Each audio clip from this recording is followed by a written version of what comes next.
It's the season finale for the Area CNC Logging Truck Series. 4 drivers remain in the hunt for the championship. All season, they've raced for points, aiming for consistency.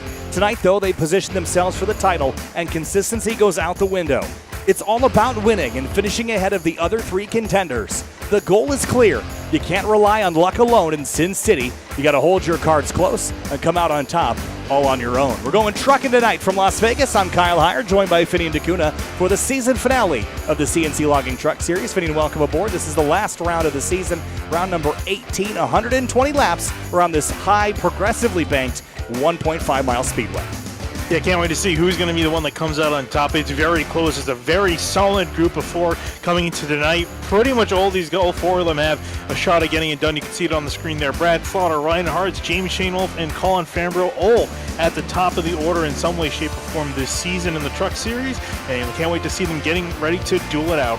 And there's your 4. Brad Slaughter in the 81, Colin Fambro in the 54, Shainwolf and Hartz in the 31 and 3. Those are your championship 4 competitors as we head down to the racetrack here tonight to get prepped for our 120-lap race. Here is a look at the speedway from high above. Your practice times are on the left-hand side of the screen. The weather is on the right-hand side. Driving into the nighttime here at Las Vegas, and the track and air temp are pretty cool, which means lots of grip for these 600 horsepower trucks. Yeah, I'm sure a lot of these drivers are going to be happy. It's going to be in the nighttime to give them that grip to work with, and just one less factor to worry about these things sliding out from underneath them. But you got to imagine they got to worry about the tire wear over the course of the run. And the big thing too is going to probably be tires. When are you going to use them? Are you going to be risky? I mean, we always say it every time we come to Vegas. Who's going to roll the dice when it comes to strategy? And it may be a big factor, may not. Really depends on if we get cautions and when we get them. Well, strategy was a big factor last week at Michigan, when it was Cameron Hearn that came on through and won a fuel mileage race at the 2-mile speedway. I think there's a lot of drivers tonight that hope that's not the case. I think they just want to race it out fair and square, but Colin Fambro right now is the slowest of the championship 4, so he's probably a little bit concerned on single car pace. A lot of this comes down to qualifying like we saw last night in the Elite Entertainment Cup Series, though. Ryan Hartz on top of the board right now. He has the most wins on the season, tied for the most with Brad Slaughter Jr. 4 wins for him and Brad. The other 2 drivers, Shainwolf and Fambro, have 1 and 0 respectively. What if Colin Fambro could win this race without winning any races, or win his championship, without any races? That would certainly be impressive. That would definitely be impressive. I mean, even though he doesn't have any wins, he still has 7 top 5s to his name. So he's been in the hunt, just quite not near the top of the scoring pylon. So he definitely is pretty quick in some cases. We've seen he's not quite the quickest in practice, but most times will put himself up in the front in qualifying, will be there in the races. See the 31 now, James Shainwolf currently sitting 5th on the timesheets, rolling around. Only 1 win to his name this season, but it's still got a shot, and he's looking fairly quick in practice. Trying to see where he got that 1 win at. It was at Daytona. Yeah, you don't need to win the race to win the championship, but as we saw last night, I think you're going to be put in that position. Mathematically, you don't have to do that. You just have to finish ahead of the others. But as you can see with Ryan Hartz, if any of those other 3 want to win, they've got to pick up the pace there a little bit.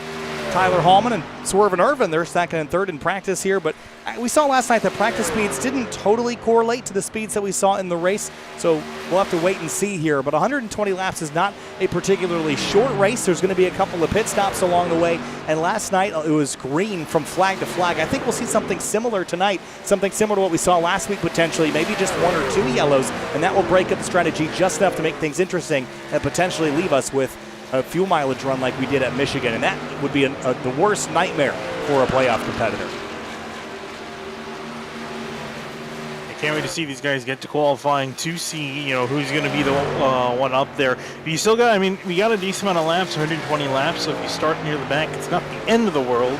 But it's definitely obviously not the best starting off point. So I think qualifying is going to be important for at least getting yourself inside the top half of the field. It's a little bit less work for you. And if nothing else, besides just a starting spot and how much work you need to do in the race, I think also starting in the front just puts you at less of an opportunity of getting caught up in a wreck or someone else's shenanigans, because you've seen drivers get into each other, maybe get a little hot-tempered, speaking of which, with the 54 in the Xfinity Series, had a big run-in with another driver, Davey Hendricks. So, you know, in case some other stuff goes on, you never know. You can be a factor. You can be caught up in that and taken out of the championship fight. So that's going to be a big thing too. That kind of comes into the luck.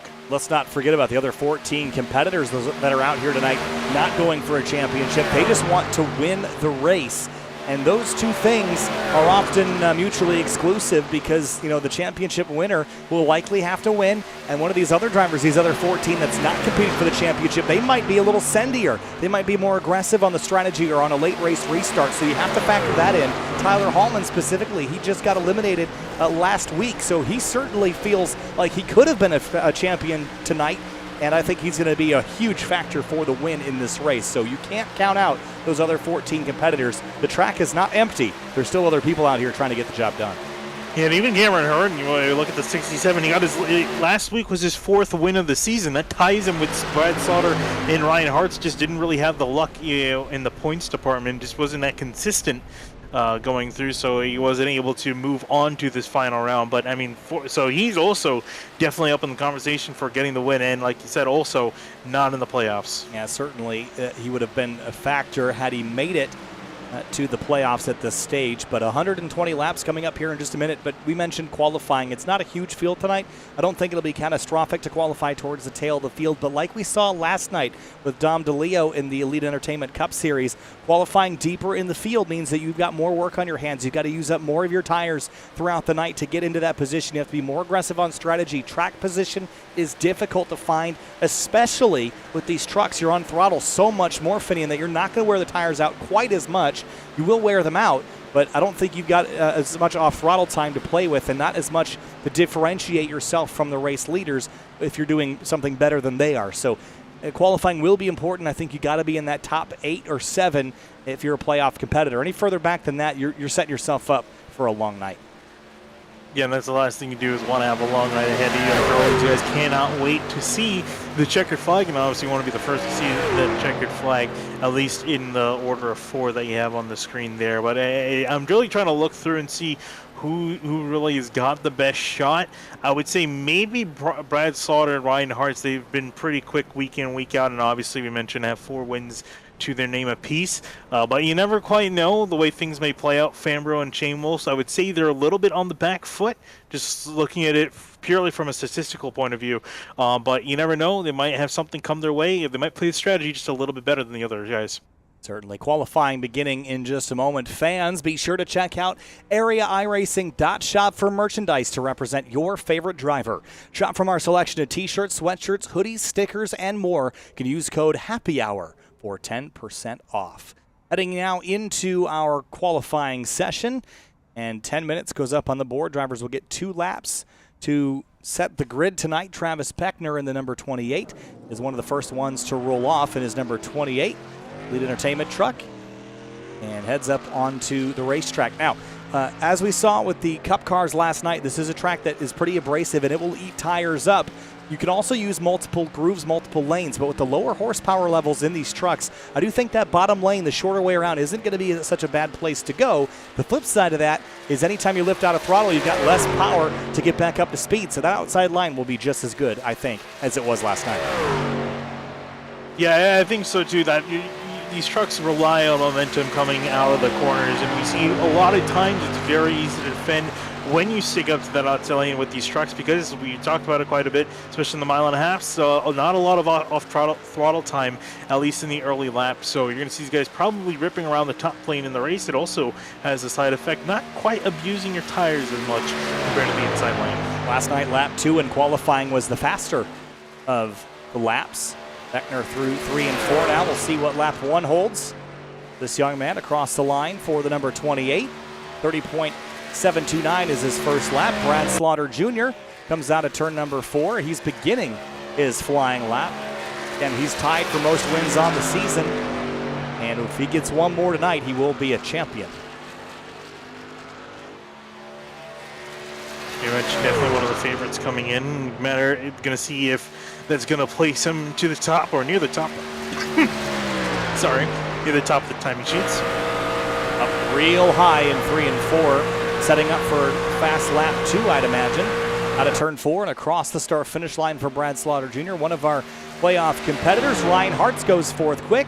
The 81 goes 9th quick, but it's an investment in his second lap. Yeah, we'll see. I think it seems like a lot of guys are getting it on their first lap. As I say, though, Danny Ware has just come across the line on his second lap, gone to the top of the timesheets. Ryan Hart's completed his second lap. He's currently in second with a 30.674. That's what Brad Slaughter is going to have to beat as he comes out of turn number 4. He's up a full second on his lap from last time around. Across the line now. Will it be good enough for provisional pole? 30.610 to the top of the board goes the 81 of Brad Slaughter. Wow. Good lap. James Shane Wolf is now just rolling. And Colin Fambro has not joined the racetrack just yet. Waiting for more prime conditions potentially, but we won't see that track temperature drop a whole lot more. It's already pretty cool out there. Yeah, I guess maybe just deciding to see where everyone else ends up, and then he'll go on, make his time. I mean, we still got 7 minutes left in qualifying, so there's no quite big rush for time to put out a lap, so I guess might as well wait. Doesn't really hurt. 31's coming flying out of the turn number 4, close to the wall. Yeah, again, I think he's going to try what Brad Slaughter Jr. tried. Maybe the 54 and the 31 were watching what Brad was doing. Again, high lane choice for Shane Wolf, and he's just got that throttle pedal down. No change in engine tone. Above 7,000 RPM all the way through 1 and 2. Now, we learned last night 3 and 4 isn't quite as good of a lane up high in race conditions, but here in qualifying, flat out still.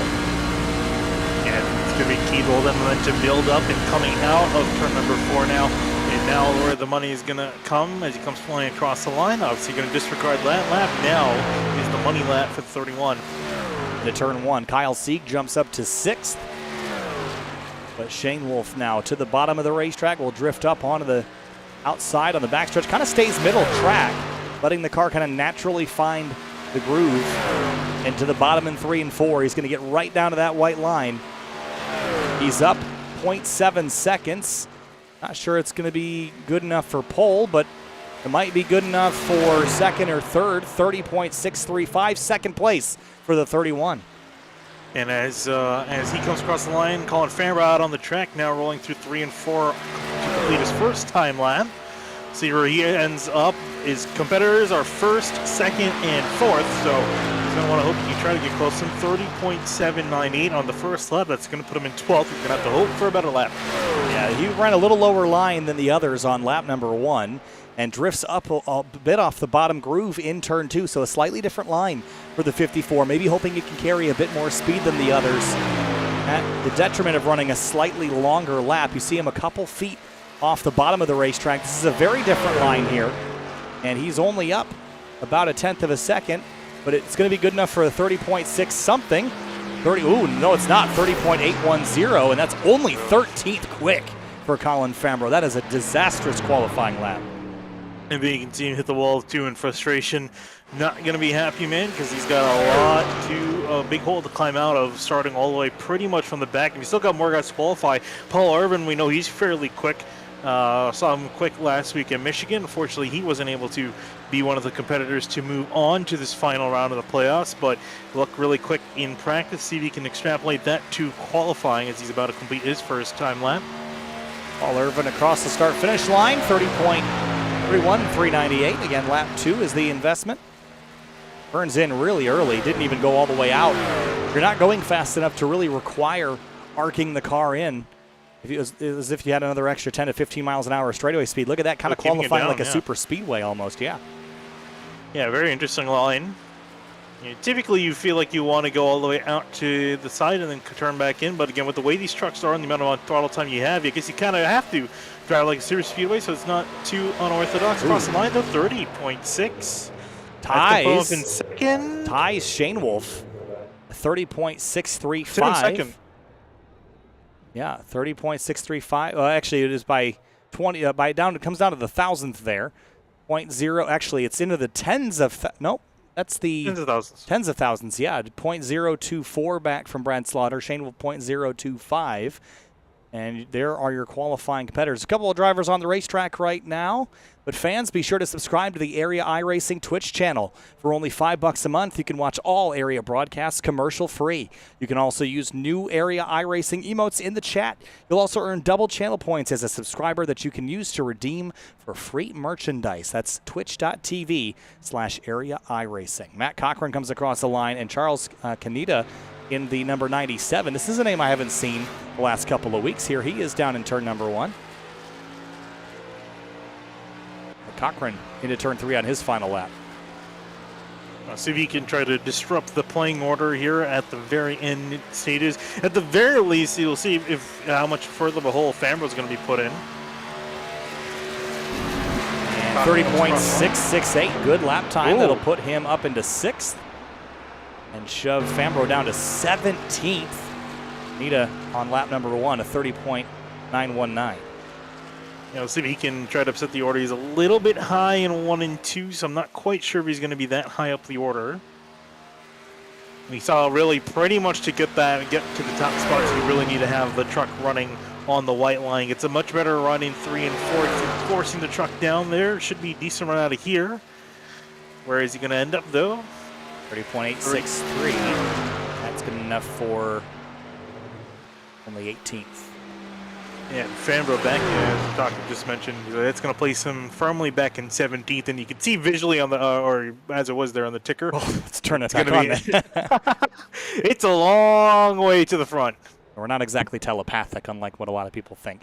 So yeah, Fambro down the list quite a bit. That is not the qualifying effort that he was looking forward to. And like I mentioned, he was struggling a little bit in practice as well. So the fact that he's lacking qualifying pace all on his own is not indicative of a good night for Colin Fambro. So he has a lot of work to do and track position to make up, and it's going to be a challenge, especially early in the going when the front three can just try to drive away and separate themselves from the rest of the field. Night has fallen here in the desert just outside of Las Vegas, Nevada, as we get set for 120 laps in the Area CNC Logging Truck Series. Thanks for joining us on twitch.tv/Area iRacing and on youtube.com/SimTV Broadcasting as we get prepped for our last event of the season. Remember that the 4 championship drivers, the ones that are lit up in the brighter green on the left-hand side of your screen, those drivers, all they have to do to win the championship is finish ahead of the other. So if the race were to finish as they qualified, Brad Slaughter would be your champion. Yeah, obviously, though, don't give out the points or anything for qualifying. Depends on how the race is going to work out. Not to say that Slaughter's had particularly bad race pace. He's been very good on the races, but with 120 laps on the line, we never quite know how these races are going to end up. We couldn't see Fambro up near the front of the field in the last 10 laps. You never quite know. And then you're going to cut back to me saying this when that does happen, 10 laps before the finish when it does. But we'll see. It really is going to be interesting to see how this plays out. It's going to be interesting to see what he's going to do, right? Because at this point, again, we joke always Vegas got to gamble. He's pretty much in a position where he kind of has to. Yeah, this is already putting him down the order here. As we get prepped for our starting lineup and our pace lap to turn us loose here, apologize for my hoarse voice. Was yelling and screaming at Mid-Ohio Sports Car Course for Grid Life Touring Cup all weekend, so a little bit long-winded here tonight. Got a lot of breaths I got to take to get through the evening, but 120 laps. Let's head down to the starting grid and roll through our starting lineup. On row number 1 tonight, kicking things off on the inside is one of our drivers that's won the most races of anybody this season, Brad Slaughter Jr. He rolls off first in the number 81 alongside Paul Irvin in the number 9. Back in row number 2 is going to be Jane Shaywolf starting in the inside lane next to him. Jacob Bell in the 77 in 4th. Starting in row number 3 in 5th place, the 18 of Danny Ware, and Matt Cochran rolls off 6th in the number 4. Back in 7th, Ryan Hart's probably not as high as he would ideally like, is going to start off from 7th. Next to him, Tyler Hallman going to be starting him in 8th in the 42. Starting in row number 5 on the inside is Kyle Sieg in the number 39, and Garrett Grant, who just had his 100th race in the Cup Series last night. He starts 10th in the number 5. Back in behind them, Ed Robinson going to be starting in the 64 and 11. Travis Beckner in the 28th is going to be rolling off in 12th. AJ Roderick rolls off 13th in the number 56, and Cameron Hearn starts 14th on the outside of row 7 in the number 67 car. Inside, we're going to have the 15th place 11 truck of Jordan Martin, and next to him, Ryan Swan in the 1's going to be rolling off in 16th. In 17th place, Colin Fambro, our final 4 competitor, starting really deep in the field. Poor practice and poor qualifying run. He has a lot of work to do tonight. He'll start next to Charles Canita in the 97. And Bobby Tim's going to be rounding out your field of 19 trucks for tonight. As we roll through turns 1 and 2, getting ready. It's going to be 120 laps till the end of the season. We're going to be crowning ourselves a champion. Yeah, just about 180 miles, about a mile over that.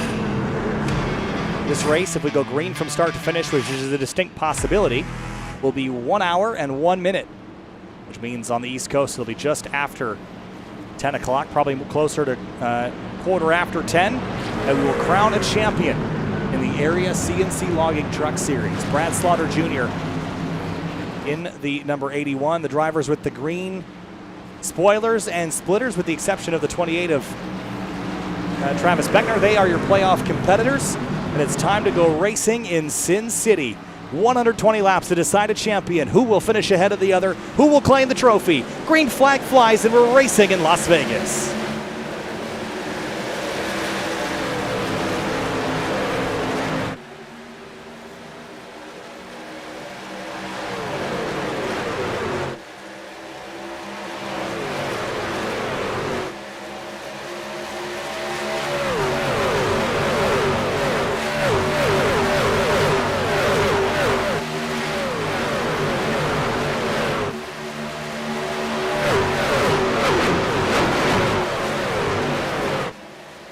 Lap 1 complete. Couple drivers slow. 54 sideways out of turn 4 and tracking through the dirt. Already a poor start for Colin Fambro. He's got damage. Yeah, I was going to say he's got major damage to the right rear of that truck. What on earth? Oh, and looking back, there's no one really else to blame for here. Oh, just a big bobble and up the racetrack, and that's a big hit into the outside wall. So this night has gone from bad to worse, and they didn't even finish lap 1 yet when that all happened. So the 54 already. Don't want to eliminate him from contention just yet, but it's not looking great. Look at this battle for the lead, though. Slaughter Jr. and Shane Wolf nose to tail. Yeah, already getting at it. Going off in turns 1 and 2. Shane Wolf's going to go a little bit high, going to peel back in line. See if he's going to have go towards the bottom. Going to be curious to see how he's going to push this early on. Getting only on lap 3 or 120. Still a lot of racing left to go. He's going to be aggressive. We're just kind of sitting behind the 81 for now. I also wanted to point out the 3 in behind them. He's currently up into 5th. He had a very interesting moment because the 19 of Danny Ware got a little bit sideways and almost wrecked and took him out. Yeah, tense moments here in the early parts of this race with everyone aggressive and on throttle. Colin Fambro is now 9 seconds off pace and is running lap times nearly 0.8 of a second off the leader, so that 54 is in big trouble. Here comes Shane Wolf to the bottom of the racetrack for the race lead, and they're going to touch. They're going to bang doors as the 81 goes up the racetrack. Oh, this is what you like to see. Maybe not this early on, but this is what you like to see, these guys duking it out. 81, though, is not done yet. He's got a big run off the top lane with a little bit of help from the 9 of Paul Irvin pushing him on the top side. Lots of aggression here, early. Paul Irvin runs in 3rd. Look at the 31 loose at the exit of turn 2. Look at the 9 now, the run down the backstretch. Can he clear the 31 into turn 3? Yes, he will. He'll make it on through. A bit surprised we were talking about it, with the track being nice and cold at around, it's currently 68 degrees on the track. We were expecting this, or 69 now, we're expecting it to be nice and grippy for these guys, but it seems like the setups that some of these guys have, it's a little bit loose out there, because we already saw Fambro get loose, almost saw Danny Ware wreck at one point. We just saw Shane Wolf bobble a couple times here and there. Yeah, again, as I mentioned, tense moments as everyone just gets used to the cars, the way they're driving. In traffic right now, you got big sends, you got a lot of grip at the moment for what you're going to have later in the race, and now we're kind of accordioning back together. We kind of saw this at Michigan a couple weeks ago as well. When the first lap or two, everyone kind of spreads out, and once they're comfortable, they get back together. Now Irvin gets to the outside of Brad Slaughter Jr. for the lead, and Shane Wolf squeezes up ahead of Jacob Bell. That was a tight fit. Yeah, I think he wanted that top lane. I think he figures that's the best way to try to attack this. Not really making a whole lot of time and progress on the bottom. Speaking of the bottom, here comes Irvin making a move to the inside. Irvin noses ahead for the moment. Oh, he's going to get him? He clears Brad Slaughter Jr., but Brad, with the big run on the outside, is it going to pay off for him here? We're not going to see the runs that we saw in the Cup Series. You just don't have enough power where your grip limited on corner exit like you were in those cars. But look at Ryan Hartz now, the leading championship competitor. He's going to soldier on through, figuring out enough time waiting, up from 7 up to 2nd place. Going to put himself just a nose ahead of Brad Slaughter. Slaughter's trying to get back around on that outside, but doesn't seem quite as effective at the moment. Actually, Hart's now looking to the inside of Irvin. Jordan Martin off the racetrack for whatever reason. Didn't head to pit lane. I think he just either alt F4'd or had some other kind of technical issue because he is no longer on the racetrack. Oh, trouble! 381's in the wall, hard at turn 1. He bounced off it big time. And that's our second playoff competitor we've seen impact the fence. And watch from on board the 31. Bam. I was curious what happened there. He just mistimed it. And he was following the truck ahead of him and couldn't really see where he was going. But these trucks are pretty sensitive to damage. You already see Brad falling into 6th place. And this early in the race, he damaged the left rear as well, where the 31 of Shane Wolf got a piece of the damage. So 3 of our 4 playoff competitors have had some kind of contact here within the first 10 laps of the race. Yeah, it's kind of crazy how it's all been going down. And Slaughter, I think, knows that he's in a bit of trouble. He just kind of gave a bit of a message to the others. He said, well, good luck, guys. Have fun. I think he knows that he's really needs a caution or something to try to get himself back in here at the Oh, big crash. The 5 truck gets turned in front of the field and tags more drivers as the caution comes down, and he grinds to a halt on the banking. That was surprising. That came out of nowhere. First caution out, lap number 11. For the 5 of Garrett Grant turned across the racetrack. Here's another look at it. I was going to say you're going to want to see this from the top down. It looked like the 5 is falling in behind the 81 here. And then coming out of the trial, looks like he tried to slot himself in front of the 64, but was just not quite clear. And around he went. I'm amazed more people weren't involved, at least spun around. A few hits and scrapes, but looks like the 5 got the biggest hit of that. Yeah, right here as they come down the front straight. I think he's just watching the 81 and either forgets about or gets a spotter call for clear when he wasn't clear. He just comes up the racetrack. Again, he can't really see what he's doing here and turns across the nose of the 64. Nothing that Ed Robertson did wrong. He just kind of got caught out. See the 56 car of A.J. Roderick get a piece of it as well. But let's ride on board with the 64, get a little bit of an idea of what that looked like off his nose. Go back a little bit further and see how this all kind of starts. 5 pop the frame there. And then out of nowhere, just comes up on him and nowhere for him to go. It's a lot of damage, both left and right sides for Ed Robertson. And the entire field is going to hit pit lane here early. And I'm going to see, does anyone try to do 2 tires? And I imagine maybe everyone's going to do 4, but never quite know in these things. Never quite know what the drivers are thinking. Ryan Hart's, though, the only playoff competitor to not hit something tonight. And because of how sensitive these trucks are, I think Ryan Hart's has by far the best chance of winning this championship. All he has to do is keep the nose clean, but that's been a big challenge for a lot of drivers tonight. Cameron Hearn wins the race off pit lane with a 2-tire call. Matt Cochran, Charles Canita also make that call. Everybody else 4 tires with the exception of Bobby Tinch.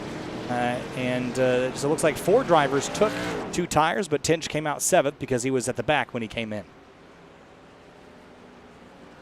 It looks like Shane Wolf, he's going to lose a few spots. Ooh, actually, hold on. Ooh, does Shane Wolf have a penalty? Okay, I thought Shane Wolf had a penalty for something. I thought I saw him let someone on by. I thought he had a pit road speeding penalty. Look at this splitter damage here, just right where the arrow is pointing. This whole splitter is kind of shaped like a W. And actually, if you see him come around, you'll see more damage just to the nose in general. Paint scraped off. Yeah. Yeah, you can see it's really, really flat.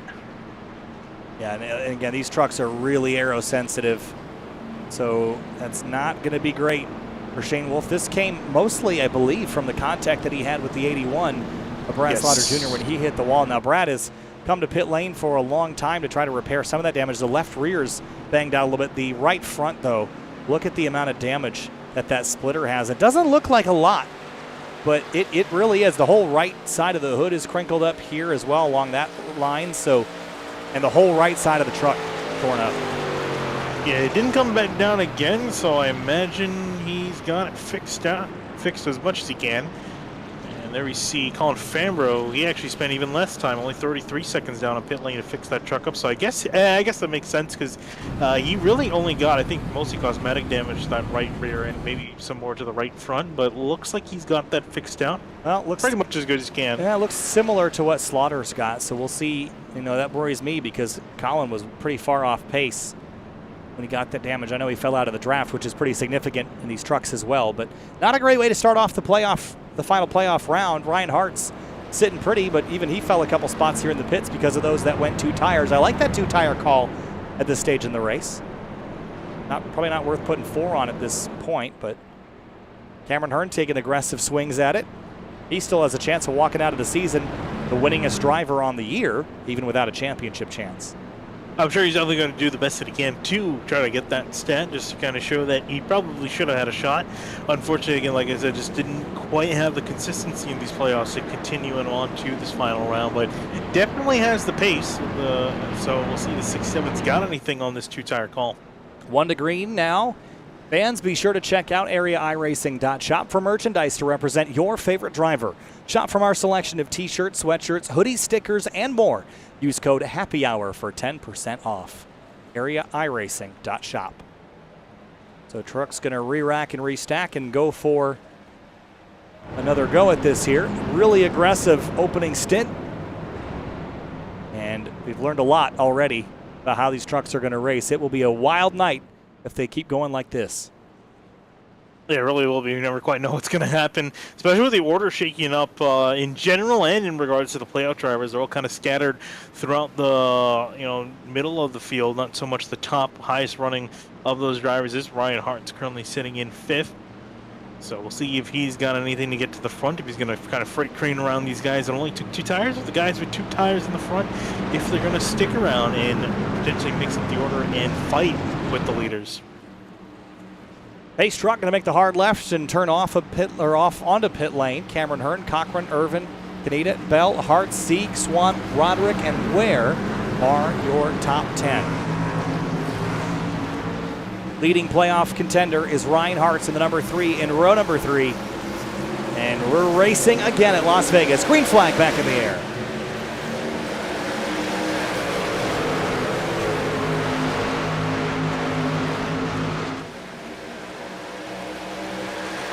Inside line's the place to be on restarts. Just a shorter way around and not enough momentum. Look at the 77 of Jacob Bell. Try to slot in ahead of the 81 of Brad Slaughter Jr. He got there, and the 81 had to check up. For the lead, Paul Irvin moving to the inside of Hurt already. Wow, what a drive by Irvin, and makes that pass complete. Ryan Hart's to the outside, now to the inside of the 67 out of turn 4. Yeah, I think he feels he's got the speeds. They're definitely starting to see 2 tires not working already, and some of these guys starting to be shuffled on back. So Irvin Hart's on through. This 39 of Kyle C. also took 4 tires, so he's trying to work his way on through up into 3rd. Look, the run Kyle C got. He almost touched the 67 to Cameron Hearn. Now the 9 of Irvin goes defensive into turn 3. It's a dogfight here at the front of the field at Las Vegas. Irvin a little bit loose. It seems off of turn 4. Might have lost a little bit of steam as the 3's trying to charge back on him. Hearn going down on the apron, trying to see if he can defend from the 39. Here comes Hartz to the inside.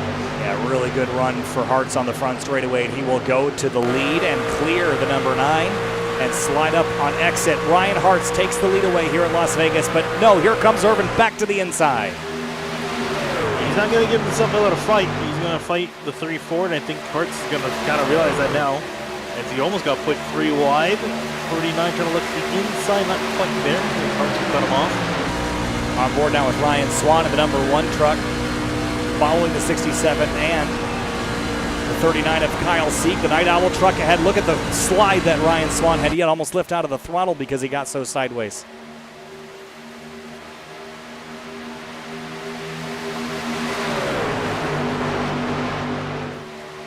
I took a look at how Brad Slaughter is doing. Doesn't look quite good at the moment. It's kind of slowly falling off the back of the field.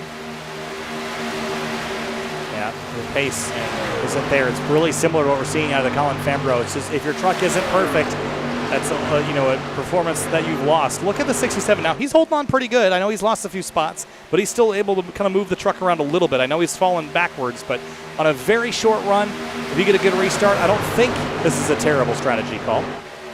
Yeah, it definitely isn't. I thought it was going to be a lot worse, depending on considering the way he restarted.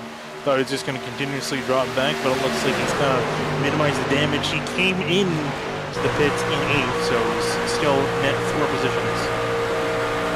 Kyle C chasing the 3 truck. Brad Slaughter Jr. just lost a spot to AJ Roderick. And C going to give a push to Ryan Hartz. And look at this mess. Look at this gaggle. The 4, Matt Cochran almost middle 3 wide as Charles Canita looks to the outside. And Jacob Bell has been very aggressive since the restart, pushing the 1 of Ryan Swan to the inside of Hearn.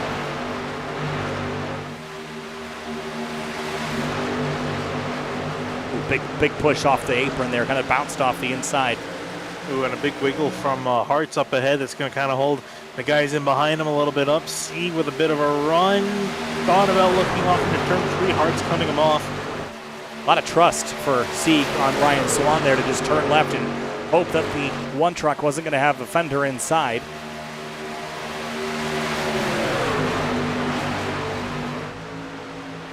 So much motion. It's like a plate race almost. Yeah, pretty much. You see the 67 to Hearn and the 77 to Jacob Bell duking it out for 5th place. Hearn still trying to hold on. It seems like he's found his place in the outside lane. It seems to be doing well for him at the moment. Danny Ware joining the party in the number 18 truck. He started this race in 5th. He's dropped a few spots, but now moving back forward here. Was one of the quicker cars inside the top 10 last time around. Has that gaggle up ahead, lifts out of the throttle, sets the truck, hits the bump in turn 1, and it gets right back on throttle. But for the lead, Ryan Hartz challenging Irvin again.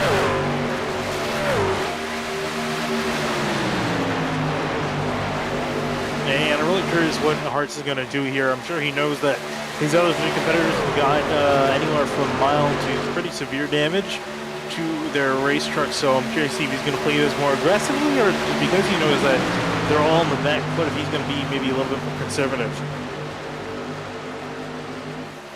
Because he doesn't, at this point in time, he doesn't need to win this race. He just needs to finish, make sure he keeps ahead of the other 3, with considering their damage is not too terribly hard of a task. See, Brad Slaughter pretty much boxed in.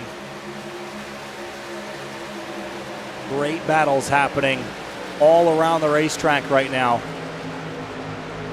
for the lead, and as far back as 9th and 10th. Brad Slaughter Jr., though, damaged from a collision with the wall entering turn 1. Same with the 54 and the 31 of James Shanewolf. Despite the minor damage his truck has, he has also not found any speed since the restart.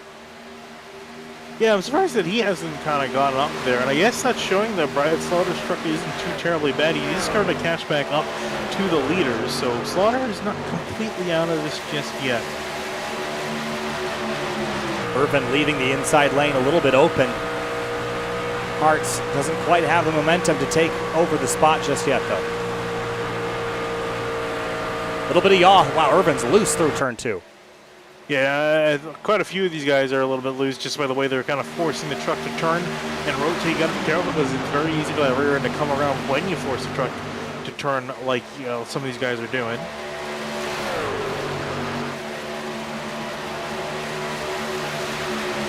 Closing on lap number 30 of this race.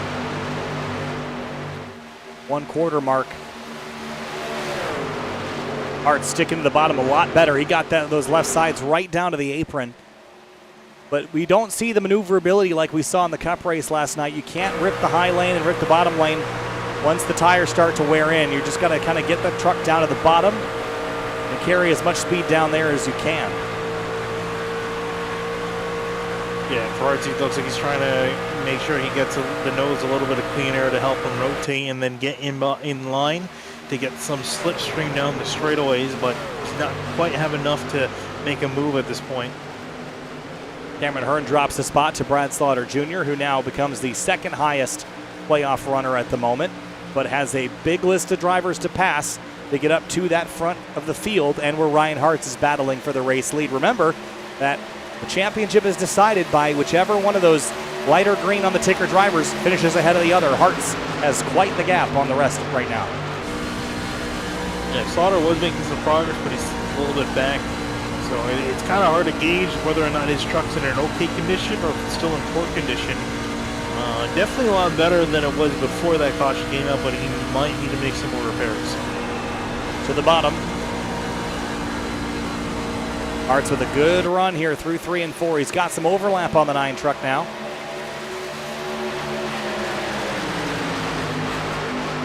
All the way on the apron. See how much room they give each other going off into 1 and 2. Lots. Irvin not giving it up. He's going to get a decent run off the top lane. Still keeping his foot in it and not willing to give this up. Kyle Sieg gets to see which line prevails here. But I think the 9's going to lose this. He hasn't had the grip to stay on the bottom. Ryan Hartz is almost clear, but all remains on the outside by just a little bit. I think if Irvin keeps sticking on that outside lane, I think we might have something for Hartz, but at the moment, not quite. Hartz going to slide up in front of the 9 and seal the position, but Irvin going to switch back to the bottom. Great run using that energy from the top lane, and Hart's going to give it right back. He lifted early here to slot back in line, didn't want to risk losing ground to Kyle Sieg, who had a big moment through turn 2, hit the apron and had to check up. Now 3 tries the outside lane. Yeah, I think this is going to be a little bit better for him. He's going to lose a little bit of that gap on entry, and then on exit here, see that 9 struggling to keep the bottom. Hartz knows that and going to rip around the top. Should potentially be able to clear him here. Not quite. Irvin still has overlap. Now he's clear, but Irvin going to throttle up, trying to take the spot back. He can't do it. Ryan Hartz takes the lead away here at Las Vegas as we're past the quarter mark. And lap traffic ahead. That's Garrett Grant in the number 5. He actually came in a second time to get some repairs to his truck down in pit lane. So he's not having a good time. 7 laps down. He's just going to pull off to the side, not interfere with the leaders. A good call there. It has been pretty spicy up front, to say the least. But they have not had the mobility in different lanes that we saw last night in the Elite Entertainment Cup Series race, and that's the difference in horsepower and downforce. These trucks right now just kind of all stuck running the middle to bottom. We did see Hartz make a pass on the high side, but I wouldn't really call that, as high as you typically would see here at Las Vegas. You can absolutely run the wall in some of the higher horsepower cars. Yeah, unfortunately, like you mentioned, just with the way these trucks are, not quite a viable option. Your high lane's pretty much going to be the middle of the racetrack, like we've seen when these guys do get side by side, as Paul Irvin is trying to attempt that, but can't quite get that run just yet. But has not let go of the 3. He's chasing him, move for move, trying something different. Big nasty bump in 1 and 2 that will catch you off guard if you're not prepared for it. But it is definitely a breakaway. Back to 6th place, Danny Ware. AJ Roderick's kind of in no man's land in 7th, and then it's a little ways back to find Brad Slaughter Jr., who really would like a caution to get reset back up towards the front. Yeah, he's got James Shane Wolf and Cameron Hearn approaching him. I think Hearn's still trickling on backwards, but Shane Wolf's trying to catch back up. And he's been really quiet in that 31. Hasn't made a whole lot of noise since the restart. Restarted back in 16th, up on the 10th. Yeah, they definitely will need a yellow to reset. They have not had a great pace since the restart and might need a little strategy to come their way, because this guy, Ryan Hartz, has been in position. He's only led 5 laps of the 36 that we've completed, but he has been the dominant truck of the 4 that are competing for the championship.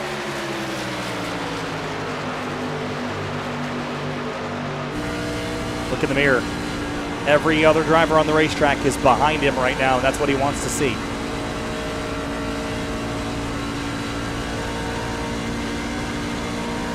Really curious to see what Paul Irvin's going to do. I mean, I don't know if he's got enough truck left, because we've seen him be really feisty in these opening laps on the restart, on the initial start and even the restart. I can't imagine there's much fight left in that truck. Colin Fambro, the season has been good, but he was probably, an outsider coming into the night. Would have been a bit surprising if he could have pulled this off, but it was on lap number 1 that he found himself in the wall. He's repaired most of that truck, but does not have the track position to be much of a contender at all. Now, that doesn't mean he can't swing his way later in the race, but it's looking unlikely. Yeah, it really is each passing lap. Unless he can fix more of that truck, we don't quite know how much, if he even completely repaired it or not. But yeah, it all pretty much went wrong from the get-go. Ooh, I also just saw Charles Caneda almost just hit the wall. He was one of those guys that only took 2 tires. He almost nailed the wall coming off turn 4, so this might be a potential place to watch in case caution comes out. Yeah, it just got really tight and then had a lot of wheel in it. Wow, it was really close. And meanwhile, how about for 4th place, Ryan Swan and Danny Ware?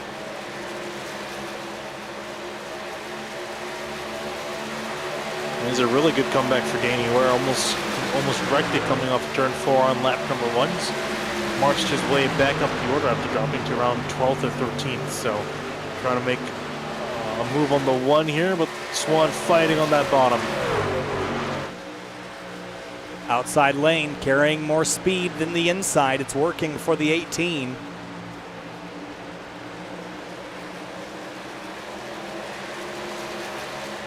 We haven't seen anyone be able to really commit to that way upper group, though. It seems like it's middle or bottom. Yeah, pretty much. I think outside is just a little too far out there. Just not, you're just losing too much speed and just going too much further distance-wise around the track to really make it viable. And one that's going to back off. Let Ware on through. Here comes Jacob Bell now taking advantage of the 77. Take advantage, he did. Made that one look easy. Bell up inside the top 5.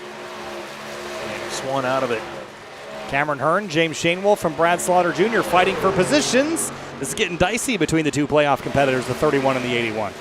Yeah, obviously Brad Slaughter doesn't want to let Shanewolf get on by at the moment, though. I don't think the 81's got a whole lot for him, and he doesn't. So Shanewolf is going to get on through. In terms of the lap times they're running, Shanewolf is only about a 10th off of what Ryan Hartz ran last time by. Brad Slaughter Jr. there was about half a second off. We'll see if he can make up some of that ground here. I think that was an atypically slow lap because he lost that position to the 31. It just seems like he's just not quite as quick in the corners, again, due to the damage. Not quite able to keep up, so he's been slowly dropping in behind Shanewolf, though not quite sure why his progress has been as slow. I guess that has to do with that nose damage, because he did get a decent hit, not terrible, but did get a decent on the nose, so, you know, gotta imagine there's potentially any engine damage. They're just so reliant as we got pit stops. The 67 and the 81 hit pit lane. They grind to pit road speed on the brakes. And we're at lap 45. We could expect to start seeing a whole lot more drivers hit pit lane here and split this into an easy 2-stop race. Yeah, I'm not too surprised to see Cameron Hearn again with the 2 tires. He can't really stay out there too long. Those really start hurting lap time-wise, so makes sense for him. Brad Slaughter, I'm a little bit more surprised with, but I guess he figured it was no time better than the present as Shanewolf comes sliding down on the pit lane, quite literally. Aggressive entry. This is a very difficult and underrated challenge to get to pit lane. We all know tracks like Dover are difficult and Chicagoland Speedway, but Vegas is also a hard pit lane to make. And Shanewolf got every bit that he could, running in 13th. If anyone else responds to these guys, because pretty much all of them came in, with the exception of Hearn, came in for 2 tires. The rest of them came in for 4. So I guess they're committed to a 2-stop strategy from here on out. Like Tyler also coming in. Yep, and Hallman's going to follow him through. Looks like Bobby Tinch in the background is also going to get down to pit lane speed. So mostly guys in the back half of the field seem to be coming on in. Guys in the top half still out there running laps. Yeah, nobody from the front 10 has come in just yet, or front 5, I should say.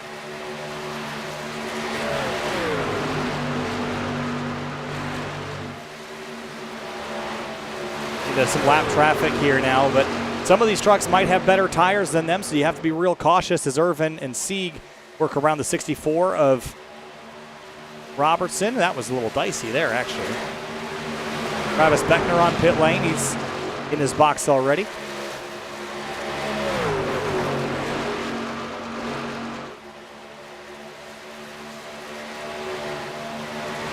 Now Now, we saw last night the overcut strategy.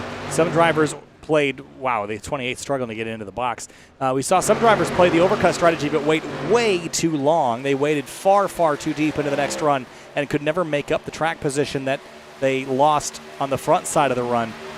I think it'll be even more difficult tonight. These trucks, it's hard to differentiate your speed, so you really have to make sure that if you're going to commit to that strategy, you're not overdoing it. Now, for the race leader, I'm not so concerned about that, but I am concerned for drivers that are second, third, fourth, trying to overcut on the leader. You'll find yourself half a lap to a lap behind just by the nature of giving up time on the back half of the run.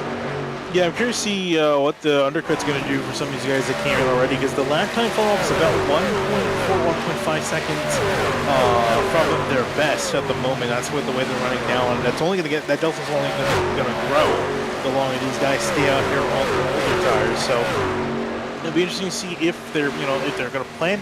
Can they even make it on one stop? I feel like it's a big ask. They have to go another 10 laps. I don't think that's going to happen. And that's not even considering the 10 laps they already started with when we had that caution. So yeah, I agree. I feel like that's a little bit out of the realm. So I think for the other guys, I think they are going to cut this last run, the 110 laps we had from the caution to the end. They're going to cut that up nice evenly into 3 parts. Kyle Seeger on the outside of Swerve and Irvin as Irvin comes to pit lane, tries to get there at least. Looks like AJ Roderick will follow. And that will kind of force the hand of Kyle Sieg and Jacob Bell and others. They'll have to respond if they don't want to lose too much ground. Ryan Hart still could probably go another couple laps if he's got the fuel to do it, but I wouldn't push it beyond 2 or 3 laps of overcut at this stage. I think you've already kind of made your point. Yeah, especially with Irvin coming in. Irvin is his main competitor, and looks like he's going to stay out again. So will these No one else guys. is going to come either. Yeah, for Hart's really for the lead of the race, I think his biggest competitor is Irvin. It doesn't seem like the others can quite keep up with him, at least for the lead. Definitely in the top 5, but it can't quite touch the number 3 truck. Yeah, the 3 is in a great position too because he has nobody that he's racing for the championship anywhere near him on the racetrack. So he's got a little bit of room to fail. He doesn't need to win the race to win the championship. So I think Hart's is in a pretty good place. Well, here's the interesting thing, though. If Wayden Hart's comes in, he'll actually be put out. Paul Irvin just came out on the track. He's a couple seconds behind Brad Slaughter. Now, obviously, you got to wait for the tires to kind of come and all equal out, but that's where, at the moment, Hart's will be placed in behind Slaughter and Shane Wolf.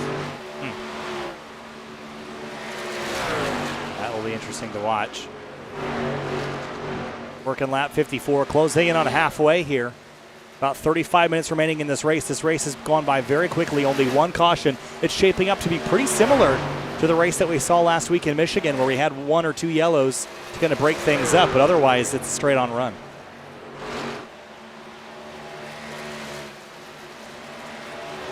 Still no pit stops from that group that was following Ryan Hart's.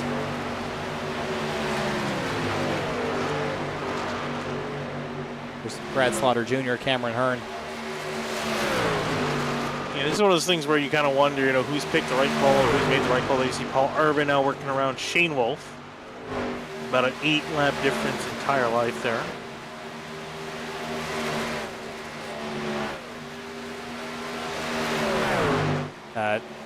While this battle's happening, Danny Ware hits pit lane. I just got an email from one of my bosses.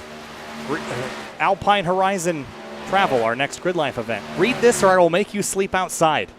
That was the email title I just got. Well, for Ware, actually, if you want to go back to Danny Ware, penalty for the number 18. I thought he came in a little bit hot, and yeah, he came in pretty hot, crossed the line at around 66 miles an hour, 67 miles an hour on pit lane. Wow, late. yep. Yeah, he should have bailed out of that.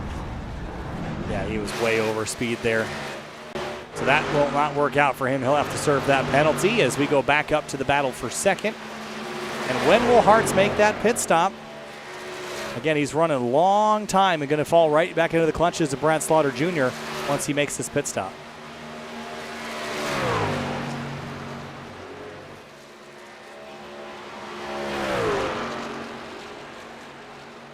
You gotta wonder though if he does have to make 2 pit stops. I want to say he might be sticking out there a little too long, especially with Paul Irvin in play. Again, this is kind of talking about the race win, but I'm also getting a little bit concerned with the others as well.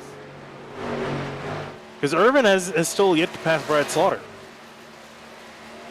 Yeah, not really sure how this is going to work out, but I mean, Hartz has such a big track position advantage, and wow, look at the 67 splitting the difference there as Kyle Sieg jets for pit lane, hot on entry, downshifts, and he has a little bit of time to spare to get the truck slowed down.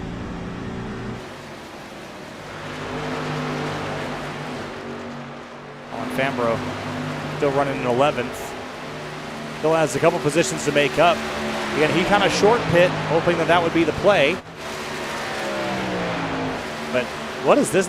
Very different strategies emerging, Finian. I didn't think they would be this separated. That's different, but here comes the 3. Okay, so here he comes on it. Yeah, again, I would have thought he would have just wanted to come in around where the others did, just to kind of cover them off, because again, the race win doesn't really matter. The other 3 guys, that's what matters. The other 3 guys in green. So we'll see with Hartz coming in pretty late in comparison to his rivals in the championship. About 13 laps later than them. He's going to come in, he's going to be pretty far behind them. Obviously, he's going to have fresh tires to work with to get himself back up there, but we'll see if the timing is right. Is the overcut or the undercut going to be better here? Yeah, the 81 is on the front straightaway right now. Here he comes, and he's going to blow on by the 3 truck in pit lane, who's just now leaving his box. But this is a pretty significant overcut for Ryan Hartz, and he's going to count on it paying off. Now, fresh lap times for drivers on new tires versus times that Brad Slaughter Jr. is running. The gap should be about a full second already between the times that Hartz will be running and the times that Brad Slaughter Jr. is currently running. Brad Slaughter Jr. is now entering, well, he's just crossed the start-finish line, and Hartz is in turn 4. So it's not an incredible gap he's got to make up, but see how quickly he can make it up.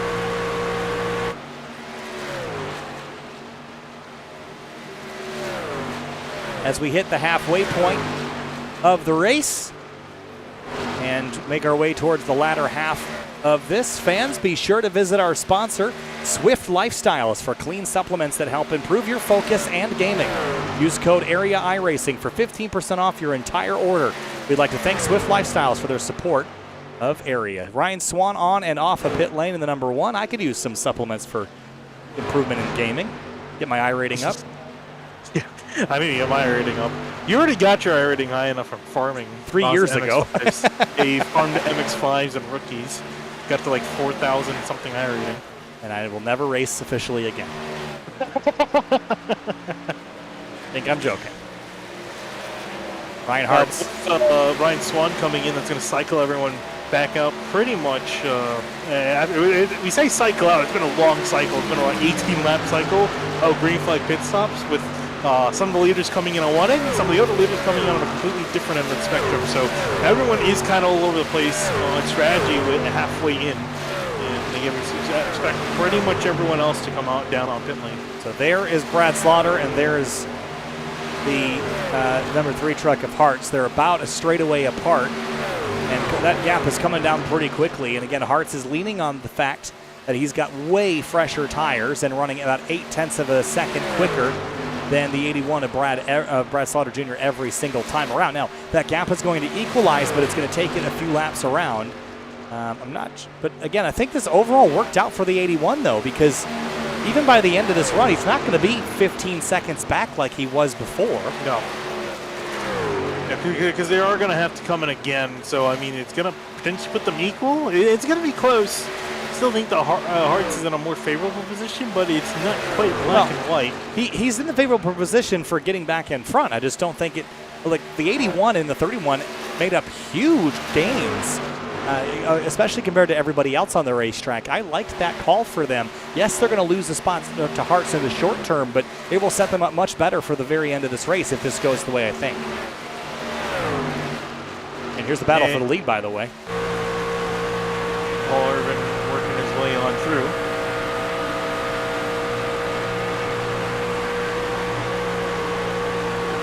I think Irvin definitely picked the right time to come in for the race win.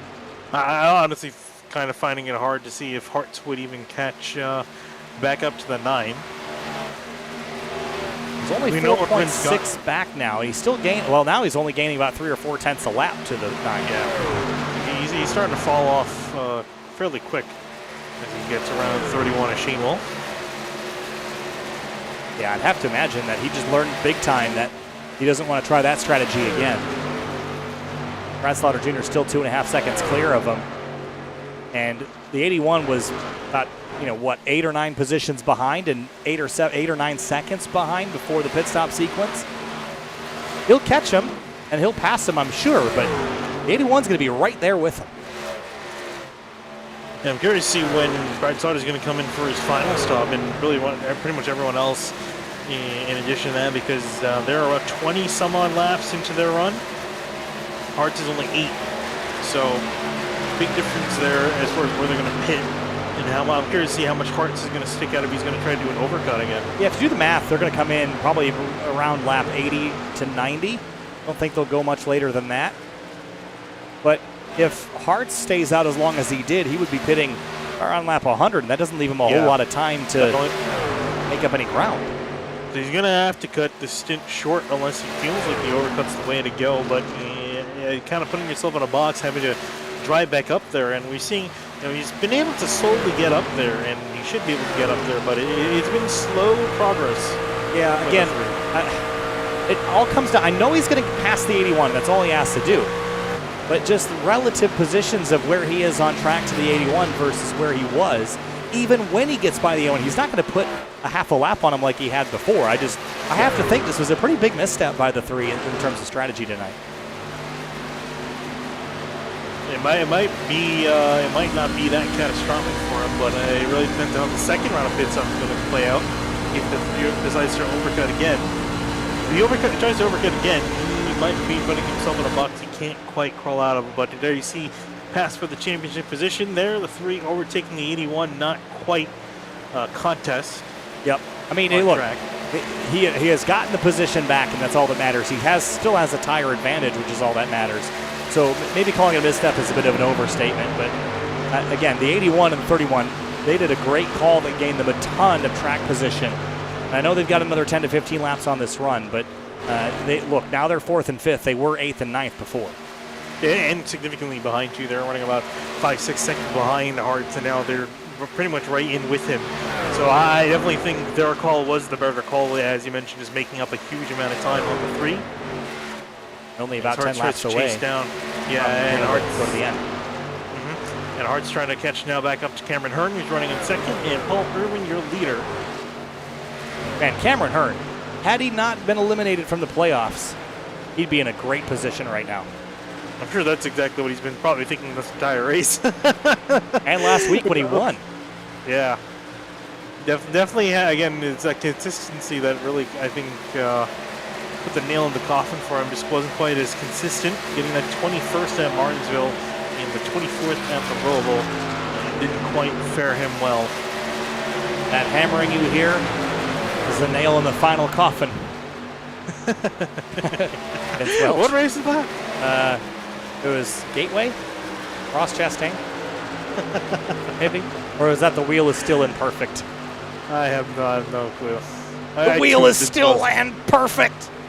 I cannot stand him. I find him significantly worse than Rick Allen. Well, that's on the internet now, so.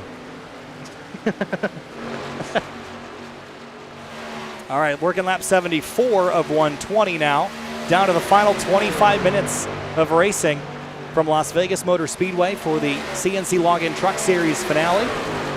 Here's a look at the race so far.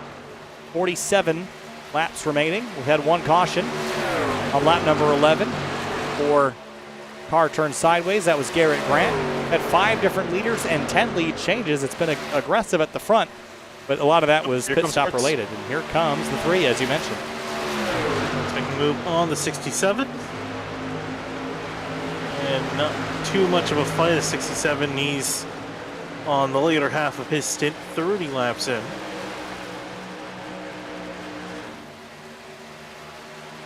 Yeah, so Swerve Irvin, another driver that had he been in the playoffs, he would have had a good last couple of rounds. Yeah, he just got eliminated last week too. It wasn't even that far long ago. His memory's still fresh. Yep. I mean, he probably would have been in it too. I remember he got damage from an earlier wreck.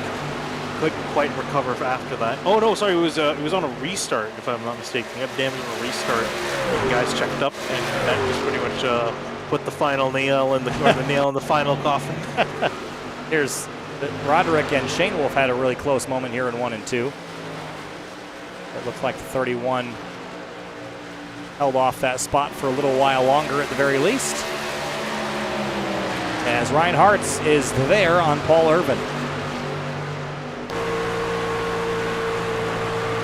Finally caught up to him. He's going to have a decent run. Seems like the others probably not going to be much of a fight here. Now he's going to give him the lane on the bottom. I think he's going to try to stick it up on top, but there's only so much you can ask from fairly old tires. Actually, looking at it, his tires aren't quite that old compared to Hart's. Only about 8 laps old. 8 laps is a fairly significant difference. But Brad Slaughter Jr. is on pit lane for the final stop of the day. And I was just about to say that I think we're in the window now, and Slaughter's taking a swing at it here. I think he knows that if he doesn't try something different, he isn't going to have much of a shot. He made up a lot of ground with that recent stop to try the same strategy again and maybe hope he gets a late yellow. Yeah, I think that's what this call is going to be. I think it's going to be to try to get him, because when he's going to do this, it's going to put him ahead of pretty much everyone else. If he gets a caution coming out, everyone's going to come back in, and he's going to be up ahead of the 3. So, I mean, I like this call considering the position he's in. We're to see how the others respond, namely James Shamewolf, who was right around where the 81 was, right in behind him. Yeah, second doesn't do you any good tonight. If you don't win it, there's no point in finishing third. You know, it doesn't matter. Just go out there and take a big swing at it. The 3 is obviously the advantageous truck at this stage in the race, and the 81 is trying to upset the balance here a little bit, try something different. Surprised that Shane Wolf, as you mentioned, I would have thought Shane Wolf would have tried the same strategy, but maybe going a couple more laps. I think he felt a little too early. I was a bit surprised by Slaughter coming in as early. I was expecting him to come in around lap 82, 83. That would have been about halfway on his particular strategy, so he came in a few laps earlier. I think just to cover anyone off, just to put himself in the lead when they eventually cycle out. He didn't want to fight with Cameron Hearn or with Shane Wolf. So I imagine we're going to see in the next 5 or so laps, you're going to see a couple guys come in. In fact, Cameron Hearn just came down to pit lane. Yeah, there's the 67 truck coming on down. And here's some crazy stats for you, by the way. The top drivers in the championship coming into the night. Let's talk about Ryan Hartz. He has 4 wins on the season, 10 top 5s, same as Brad Slaughter Jr. Slaughter has 1 more top 10 than Ryan Hartz does. Shane Wolf, though, only 6 top 5s, the same number of top 10s as Slaughter. Colin Fambro, more top 5s than Shane Wolf, but less top 10s than all the others. But for Ryan Hartz and Brad Slaughter Jr., they were so even coming into the night. 4 wins apiece, 10 top 10s apiece, but Hartz did it in 2 less starts. That was the critical factor there. Yeah, definitely like the man to beat tonight. Unless a late race caution comes out and changes everything for these guys on strategy. Fambro in, there you see Jacob Hull as well coming in for their final stops, potentially their final stops in the night. Ryan Hartz leading the way here with under 40 laps to go. Under 20 minutes remaining in this race as Shane Wolf loses a spot here to Ryan Swan. Actually, is he gaining ground on him? No, he just lost a spot for the 1. Yeah. Shane Wolf is probably within his window to pit at this stage, but might wait a few more laps just to make sure. He'll have a little extra tire at the end compared to the 81 of Brad Slaughter Jr. And Brad Slaughter actually still came out behind Cameron Hearn after the old cycle out. So Cameron Hearn potentially set to be your race leader when it's all said and done after this green flag cycle. Amazing how fast these tires fall off. 5 laps into the run, he's already almost a half second down from his best lap of the night. But 7/10 quicker a lap right now than leader Ryan Hartz, and that's the critical factor. He will cycle around to be ahead of the 3, but for how long? Yeah, it really is going to depend on how long Hartz is just going to decide to stay out there. It took Hartz a couple laps to get there, though. It wasn't instant. He can't wait that long. You definitely can't wait. If he gets on lap 100, I think that might be too late. I mean, I would say come in maybe around lap 90 and not too far after that, just to give him some room to work with. Shane Wolf on pit lane.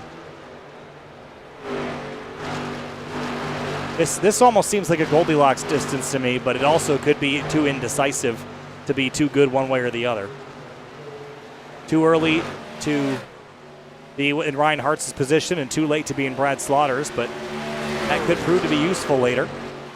And we just don't stand much of a chance of getting a caution at this stage in the race. There's just too much spread out. I mean, we could see someone spinning onto pit lane, but even then they'd be off the racing surface. You seem to doubt that. I mean, you never know. It's kind of up in the air, especially when you got these guys, 2 different speeds of tires working through, some guys trying to cut their way through slower traffic. It's really where you can get some action going and change some caution. On board with Travis Beckner in the 28, running in 10th right now. AJ Roderick is on pit lane.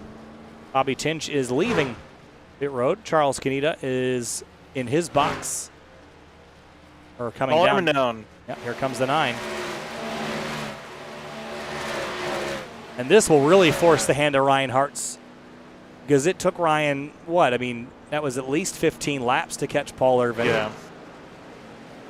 But he can't wait too long. And you can bet if he tries to, if he waits a while and tries to catch back up to Brad Slaughter, Slaughter's not going to make it easy. No. He's going to do everything he can. Hart's going to continue out on the track. For how much longer is anyone's guess. Irvin's out of his pit stall and behind Cameron Hearn. Beckner, Slaughter racing on by. I bet you Reinhardt still feels very in control, but you can't let that get to your head at this stage. You could still very much lose this race just based off your strategy calls.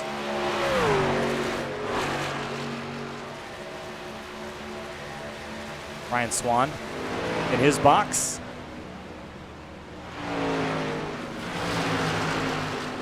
So 30 laps to go next time by.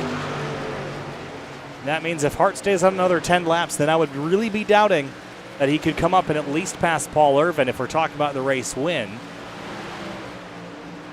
The advantage for Brad Slaughter Jr., his lap times are still a half second faster than Ryan Hart's.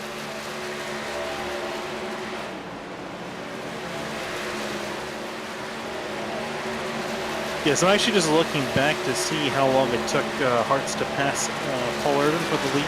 Took him 17 laps from the time he pit, so that's pretty close if he is going to come on lap 100. Yeah, if he does come down to lap 100, that is cutting it real close. I also think the 9 truck was a little closer to him that time through. Yeah. And definitely true for the 81 of Brad Slaughter Jr. He was much, much, much closer to Ryan Hartz when he initiated that second pit stop, so I imagine the 81 will be pretty far out ahead. But he also will get caught extremely quickly once Hartz hits pit lane. And if Hartz comes any sooner than lap 100, it won't really be much of a contest. There's that is the critical lap, I think, for the 3 car to hit pit road.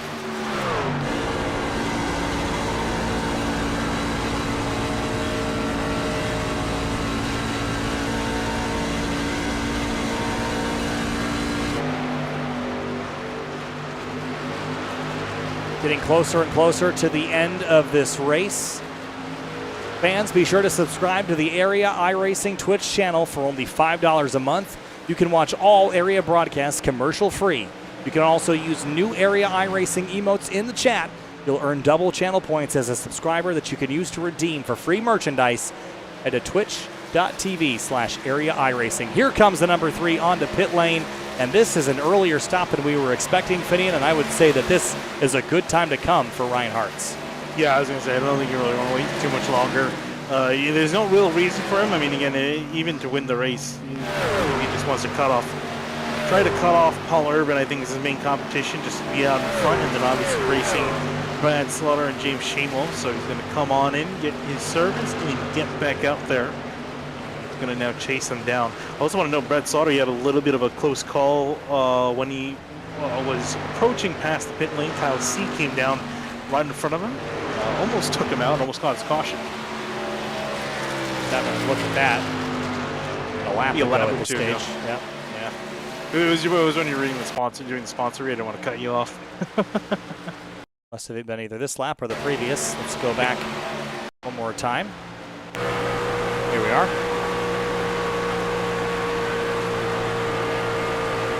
Woof. A lot of trust in your competitor at that point, huh?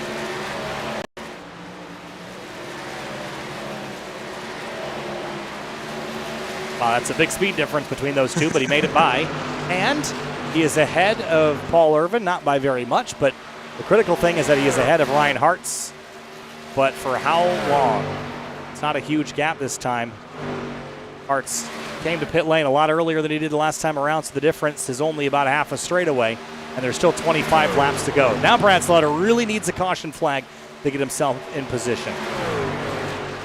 Yeah, that's I think what he's just kind of hoping and praying for at this point in time is to get a caution, to kind of get himself, because he would still be up here and then have the chance of equalizing the tires out. Because again, for Brad Slaughter, it doesn't seem like he's that too far off the pace. Just hasn't had the chance to get tires equal to the 3 and the track position equal to the 3 to have a solid fight. And I think he's going to be hoping, because he's running out of time, less than 25 laps in the race.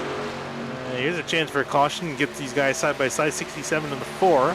Matt Cochran on the outside. Yeah, I think right now Brad Slaughter Jr. is wishing that everyone was a little bit more aggressive like they were at the start of the race. He will need them to be. Had Hartz waited another 5 to 10 laps, this would be a slightly different story, and it would be a little closer to the end, but Hartz is reeling him in right now, 0.7 of a second a lap, which means he'll be there by lap 100. Instead of just starting the track at lap 100. What he needs is someone's arm to be the champ. Was your pole sitter tonight. Found himself in the wall early in the race. It set him back on strategy. He had to be aggressive with it. And it's not going to pay off if this goes green to the end. But if we get a caution flag, this could change everything for Brad Slaughter Jr. And for Shane Wolf. Yeah, he's probably going to be kicking himself too, because he hit the wall just from a lapse in judgment. It wasn't like it was caused by anyone else too, so he's going to be kicking himself that he got put in this position, as here comes the Hartz flying on by.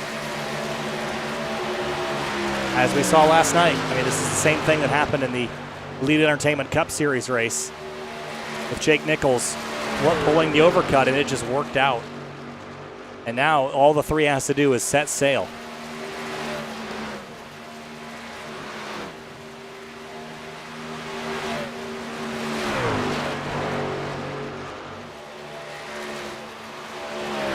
Battle deeper in the field. Here's Jacob Bell and Kyle Sieg. Jacob Bell to the inside.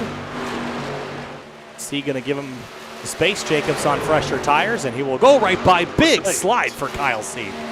I was going to say, there was a chance of the caution right there. Truck got away from him. Great save. And he was just recently out of the pits, remember, so I guess slightly cold tires. He had a lot of wheel in it too. The truck's so maneuverable that if you just put too much steering input in it, it'll just get loose all on its own. Just because it has the ability to turn down the track. The front tires will take you where you want to go. Later in the run, you're fighting a lot of understeer. 20 laps to go here at the Area CNC Login Truck Series playoffs. Closer and closer to the end of the season. Closer to the end of this race. Ryan Hartz came in as the points leader last week at Michigan. He finished 11th and managed to squeeze on through into the championship round. It was a 4th at Martinsville, a 2nd at the Roval, and a win back at Homestead to start the playoffs. He won the previous week at Talladega and also has a win back at Kansas and at Bristol on the dirt track. His worst finish of the season came all the way back at the beginning of the season at Daytona. That was a 42nd. And then a 24th at Auto Club. That was the 2nd worst finish he's had. All other races have been in the top 12. And with the exception of a 12th and 11th, all other races have been in the top 10. It's kind of hard to argue that he should be the champion. Should things end the way they are. I'm sure Brad Slaughter's hoping that it could be him. Well, Brad Slaughter Jr.'s season has been impressive to a similar statistic as we watch this battle for 11th with Fambro and Hallman. These two have been kind of nose to tail all night long. Brad Slaughter Jr.'s last week finish was 15th. He won the previous week at Martinsville, 5th at Charlotte, 10th at Homestead, 3rd at Talladega. A little bit more all over the board. But he also won at Nashville, at the Charlotte Oval, at Gateway as well. His worst finish was 28th back at Darlington and a 26th at Auto Club. All other finishes were in the top 15, and all but a 12th and a 15th were in the top 10. So very similar story. The seasons have been tit for tat for the 80, 81, and the 3.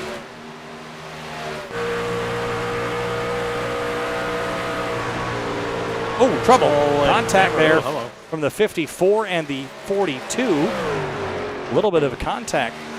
That was a little dicey. Yeah, I'm surprised he gave him a little bit of a bump. I don't know if something's been going on between these two. Not sure if he's just trying to help him, but it didn't seem like it was going to be too helpful. Look at this.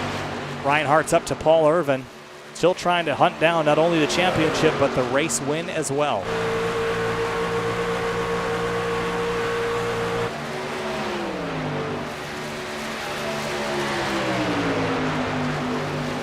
Irvin outside. Yeah, Irvin can't do much about it at this stage. Hartz just has so much more tire. We'll go to the outside and we'll pass him down the back straight. And not quite able to clear him yet, but I imagine he'll do that here in turns 3 and 4.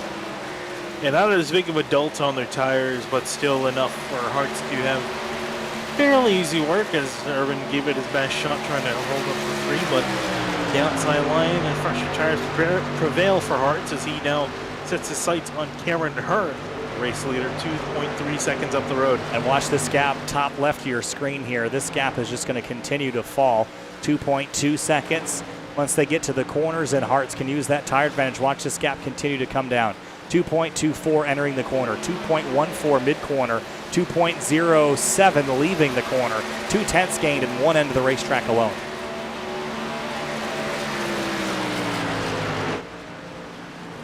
These two are still going at it here. Yeah, it almost seems like he is trying to give him a bit of a bump. Like they're just trying to do something at this point. Not helping him. They're just trying to either that, or they're just trying to keep each other just kind of occupied. They got no one really around them. The next guy behind them is 7 seconds back. It's Charles Caneda in 12th. The next guy ahead of them is 3.7 seconds up the road. So I mean, they don't really got a lot going on. Shane Wolf and Jacob Bell. Shane Wolf dropping a spot. And despite the good season that the 31 has had, he has not shown up quite to the extreme that he was probably expecting to. His playoff rounds did not include a win. 4th at Michigan, 10th at Martinsville, 4th at the Roval, 2nd at Homestead. 1 win, it came back at Daytona in the spring. His worst finish was a 41st at Bristol Dirt, and then a 24th at Talladega. The plate races were not kind, but it was a tall ask for him to come in and win the championship tonight. He likely will not, but he put in a valiant effort regardless. Brad Slaughter Jr. losing 4th here to Ryan Swan. And think of where this 81 would be had he not hit the wall in the first half of the race, Finney, and it would be a very different looking result, I think, for Brad Slaughter Jr. It just put him behind the 8 ball on all the strategy and decision making tonight. Yeah, I think he's definitely going to be thinking about that for the next week of what could have been. Now he came in with the pole, definitely had one of the best trucks out in the field, but that damage severely hindered him through it for the entirety of the night, and then only having one caution to kind of get things going. He never quite got back the track position. Tried the strategy with the undercut, definitely helped him out quite a bit. Unfortunately, not enough to help get him the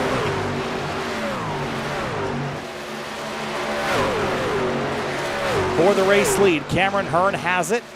We're 9 laps to go now, and Ryan Hartz is within a second. He's gaining about 0.3 a lap. If you do the math, Finney, and that puts him in about 3 or 4 laps, he will catch the race leader. So a pass with maybe 5 to 4 laps to go. Were those predictions powered by AWS? Maybe. I'd love an AWS sponsorship. They got lots of money. I'll take what I can get, even if the graphic is some silly green and red tire graphic like NASCAR had at Indy. Ryan Blaney's tires are in the red. I have to say, I actually I didn't really watch much of that race. Oh my goodness. I gotta look back and see that. It was like the F1 graphic, but like the Wish.com version. It was so funny. Like the graphic was literally just green or red. Everybody's tires were green except for Ryan Blaney's. Red! Like they just fall off a cliff and they're dead for only Ryan Blaney. So Ryan Hart's within half a second now. 7 laps to go. Chasing a championship and chasing Cameron Hearn for the race win. Hearn won a fuel mileage race at Michigan last week. Whoa, trouble, and he gets crashed right in front of the race leader, and around goes the 67, and the caution comes out, and that changes everything as the 67 slams into the concrete on the back straightaway. That was unexpected. It really was. I mean, when we were talking about a caution coming out earlier, and I said I was pretty confident it was, I really wasn't that confident. I was not thinking that was going to happen at all. And bam, just gets the 67, bounces off the wall. The 3 dives. He was so close to losing the championship right there. I'm sure he saw the entire season flash before his eyes right there because, yeah, as you mentioned, that got very close to taking him out. Look at this. The 67 down the racetrack and maybe 6 feet between the 3, still potentially winning this championship and losing it all with a dramatic crash on the back straightaway. All right, folks. Go get yourself another drink because it's going to be a wild one. We're going to have pit stops here, absolutely, with 5 laps to go. 100% you're going to come get 4 tires and fuel. Let's see. Well, they've already pit 3 times, right? So they can't take another set of tires necessarily. Not going to change the behavior here? Yeah, I guess. Pit window open. Is pit lane open at this stage? Yeah, pit lane's open. No one's coming down. They don't have any tires left, so that's not. Never mind. All right. Well, that maybe won't change as much as I thought. Oh yeah, I guess you're right because they came in the caution and then they came in 2 times under green. Yeah. They used up all their tires. Cameron Hearn, what a shame for him. Leading the race, did nothing wrong. 66 of Bobby Tinch just kind of bounced off the fence and took out the race leader right in front of the championship leader. Yeah, so close. I really wish they had an extra set of tires because that would be very entertaining. Probably not so much for the 3 Reinhardts, but very entertaining for pretty much everyone else. How frustrating is that for Brad Slaughter Jr.? Yeah, especially because he's right there. He'll be up in 5th, but can't really do anything about it. In fact, he's got the worst tires of everyone in the field at the moment. 38 laps old. It's only going to hurt him, actually. Yeah, I mean, but really for him, he only cares about just either beating the 3 or not. You're watching the Area CNC Logging Truck Series finale from Las Vegas Motor Speedway. Our second caution with just about 7 laps to go. The race leader crashed off of turn 2 after tangling with Bobby Tinch. Ryan Hartz was just a half a lap away potentially from leading this race. Now he will lead the race without the 67 in his way. But everyone's used up their tires. Planned on the race going green to the end. They didn't get it.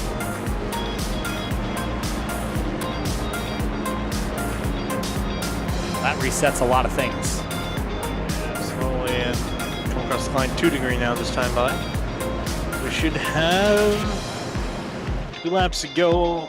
It'll be 2 laps to go, but not an overtime restart. We will get 1 attempt at overtime. I just don't know how much a difference this is going to make. Unless Ryan Hartz gets turned, I just don't see how he's going to lose this race, Finian. That's the only thing. The only way this really changes is unless he absolutely flounders the restart, either misses a shift or something, just doesn't get going as well, or if he gets turned by someone in behind. I'll be surprised to see someone like Paul Irvin, Jacob Bell. Wait a minute. Ryan Swan. Wait a minute. Wait a minute. Colin Fambro came down to pit lane, and he spent 15 seconds on pit road. Does he have a fresh set of tires? Well, that was his 4th pit stop. He could have taken another 2. He might have not taken tires on the first caution. He might have just come in just to fix his truck up. If he did that, this could very rapidly turn around. I know he's 9th, but the difference in fresh tires versus old ones is so significant that I think you could make up the ground in 2 laps with a double file restart. That's a lot to ask But if he's got fresh Goodyears on that car, this could be a very different looking championship at the end of this thing. I think he's going to probably have to hope that they end up getting, for some reason, getting a caution and then getting actual overtime attempt. Well, we don't really have much of a way of knowing at this stage. But he must, because he was involved in that. I don't know, Finian. I don't know either. It's kind of. We're going to know pretty quick, I imagine, if he comes storming up through the field middle 3 wide. The Cal Sieg also came in. So Cal Sieg. Yeah, I'm worried about the championship contenders, though. I mean, unless they turn Ryan Hartz, it won't make a difference if they pass him. But well, what I'm saying is that also there's a bunch of guys in the back that have fresh tires. They're going to be charging up through. It's going to be chaotic. Could see a caution come out. Good. Very much could. All right. The area CNC Login Truck Series finale comes down to a 2-lap sprint. If we get back to the white flag, the race will be declared official when the checkered flag flies. If we don't make it to the white and we get a caution, we will re-rack him and restack him for 1 attempt at a green-white checker. And if we were to take that 1 attempt and then get another yellow flag, the race would be over under yellow. Let's hope for a green flag run to the end. Ryan Hart's trying to win the championship here in the CNC Login Truck Series playoffs. He's been the dominant truck of the night. Do the drivers at the back have tires good enough to take the championship away from the 3? Here we go. Final restart potentially here from Las Vegas Motor Speedway. Some checking up already, and the 9 truck spins, and he's in the wall. And chaos before they even get to the green. The caution out immediately. Oh, and they're wrecking still off into turn 1. I think I just saw the 31 get turned around. Yeah, 31 of Shane Wolf's turned around. And the 54 of Fambro made up 3 spots. Does he have damage on the truck? I think he made it through. He made it through. I was watching him. But the 9 of Swervin Irvin went a swerving there on that restart. And here's a look at how it happened again from the top down.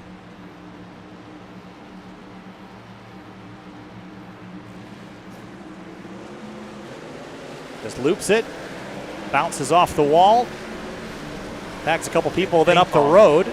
The 31 gets into the 1 and sends him around. All the while, everybody else swerving to miss it. Let's ride on board with the 54 of Fambro, see what he sees out the right side of the windshield. Missed all the stuff in front of him. Well, that initial one in front of him, and then the second incident in front of him. Yeah, he's saying, don't hit me, don't hit me, don't hit me. And through he went. So he will gain a full row and a half, actually. Yeah. As the field is slowing, waiting for the pace truck. Yeah, they're wondering where it is on the track. That's a good question. I think it's coming out of turn 4 now. There it is. There it is. It's taking its time. It's funny because otherwise it gives you a heart attack or something flying out of nowhere at 100 miles an hour. So we're going to re-rack him and restack him again. Kyle Sieg made it up to 5th. And so I think he took 2 tires at least. Yes. Because I remember on the that first caution, he was up there with Hearn taking only 2 tires. I would assume he took lefts because I think that's the only thing he would have left. I assume he took rights on that first one. That's a safe assumption. Or, I mean, he could have taken lefts anticipating this very scenario, but that would have been a real bold move to make. Oh, it looks like Colin Farrell actually has dropped back into 8th. It looks like Shane Wolf and 1 were able to get their spots back. Oh, that's a bummer. Yeah, it is a bummer. Well, same thing will happen again. He'll get the same opportunity he was going to have, but I think he needed that crash to happen a couple hundred yards later. But who knows? If it happened a couple hundred yards later, they would have been in the corner. He could have been involved in it. So, yeah, I mean, considering how chaotic we saw that, still have the chance of something else happening up in front. And think about how close it was. If Paul Irvin swung to the left instead of the right, he got to taken out the 3, and we would have been potentially looking at who else is going to win the championship. So we don't know how the 77 or the 1, how they are going to be restarting. They're also on equally old tires, so this restart getting up to speed could be an issue for the guys in the front. Well, we should get the 1 to green this time through. No, we will not. We'll get 2 to go this time through. A couple drivers hit pit lane. I think Not exactly sure what the reason for that would be at this stage. I think it was the guys involved in that incident. I think just fixing the trucks up. One truck on the apron with engine issues. That's Ed Robertson in the 64. It's been a tough night for this truck. he got turned up on earlier. Coach. Yep. I can still race. Yeah, he was the one involved with Brad Slaughter in that early crash on the front straight into turn 1, and then he was also the recipient. He's been the ball tonight, and everyone else has been the bat for this poor Elite Entertainment Toyota Tundra, looking quite second-hand. Seen a little hip he and shoulder. hasn't decided to come on in because he's got the meatball flag, and at some point he's going to get disqualified. Well, it's a shame. Officials would have been yelling at him in real life because he'd be dropping oil over the place. That would have been I an can't interesting wait. restart. I am one of those people that I would love for fluid on the track to be simulated with the debris flag. I think it'd be so awesome. And then we could have, awesome then we could have red flags for realize 45 minutes while they virtually clean it up. Because if that does become a thing, every single restart after a big wreck is just going to be like that one time at Phoenix where Danica was out there on the track running around dropping oil and everyone was coming sliding out of turn 4 to the finish. I think it's a great idea. Yeah, it's going to be every stock car race is going to be like that pretty much if there's a wreck. It is the one reason when everyone asks me at Grid Life events, why don't you take your car on track in this HPDE session? The reason I don't is because I'm afraid of someone else dropping fluid. I actually saw, my mom was at this most recent Grid Life event with me at Mid-Ohio, and we were drinking coffee and eating breakfast at the campsite, and we had a great, the 64 just blew up. We had a great view of turn number 11 at Mid-Ohio and saw Forester yeet itself into the tire bundles at about 80 miles an hour because he hit someone else's antifreeze spill. Oh, so, God. Yep. I want to do that in iRacing. That's what I want. Only you. That's what I think would make the sim a better place. All right. We're going to try this again. Ryan Hartz is 3 miles away from a championship trophy if he can finish this out the way that he's been rolling. Now, if the caution comes out, the race will be over. Field will be frozen. If we make it to the white flag, all bets are off. You better hope you get back to the stripe. Jacob Bell's in a great position. He's got slightly fresher tires than the 3. He could win this race, but he's not eligible for the championship trophy. All right, time to go racing one final time here in the area CNC Logging Truck Series finale. Here we go. 2 laps to go. Pace truck pulls off. And we're going racing. Green flag back in the air. Great restart for the 1 on the back of the 3. Not sure if he can quite go anywhere to make a move. C77 of Jacob Bell duck in line. Gonna look high on the 1. Through turns 1 and 2. Hartz off to a great restart. The 1 packed up behind him. Here comes the 31 of Shane Wolf with a big run and a push from Brad Slaughter Jr. Here they come up the inside. They're coming to the white flag, and Shane Wolf powers through to second place. Does he got anything for the 3? Actually looks like he got a decent run. Here he comes. This might not be over. Here they go. It's definitely not over. White flag, 1 lap to go in the area's CNC Logging Truck Series playoffs. They're packed up and paired up behind him. The 81, the 31, the 3, all fighting for the championship. They're going to have one half of the racetrack left. The 81 slips. The 39 drops to the bottom of the racetrack. Ryan Hart's trying to hold off Shane Wolf. The 81 tries to block. The 39 at the bottom of the racetrack in turn 3. Shane Wolf going to throw it into 3 and 4. Does it have anything? Can he get the run off the corner to the 3? Here they come, checkered flag waving. Ryan Hartz is going to hold them off. They're crashing behind him. Big crash in the background as the 3 truck of Ryan Hartz wins the championship and wins the race here at Las Vegas Motor Speedway. I was surprised how close it was. I was not anticipating the 31 and the 81 of Brad Slaughter having any shot at getting to the 3, but they made that really entertaining. Wow. That was good stuff. Ryan Hartz, your championship winner, but only by 1/10 of a second. Shane Wolf gave him everything he had. Let's go back briefly and watch that crash off of turn number 4. The 1 truck gets sideways and slams the outside wall. 39 also involved, Kyle Sieg, spinning through the grass. The 54 truck spins. He ends up 8th where he restarted, but Ryan Hartz is going to celebrate not only a win but a championship. And like the Cup race last night, to win the championship, you had to win the race.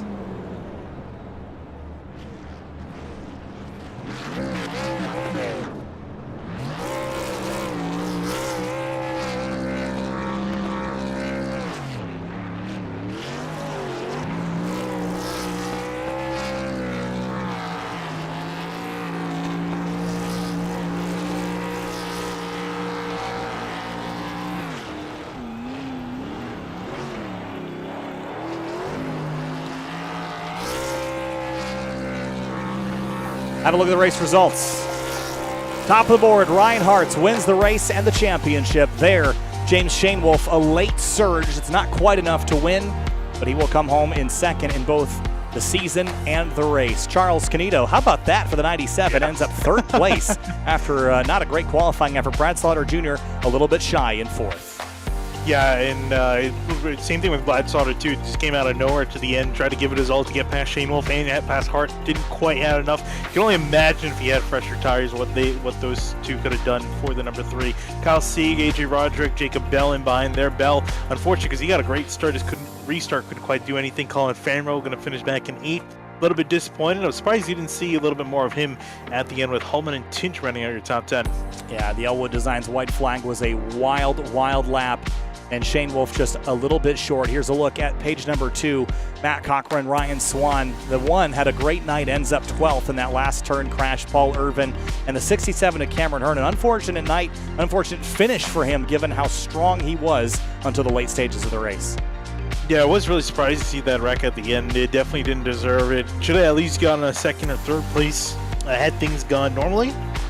But I think he's just going to be, I'm sure he feels disappointed with the rest of the season the way it's been. But there's always the off-season to kind of regroup and recuperate and have another shot. Yeah, the team winner tonight, of course, Jacob Bell Racing with Jacob Bell, Ryan Swan, Jordan Martin, and Ryan Hart. So they are victorious here tonight.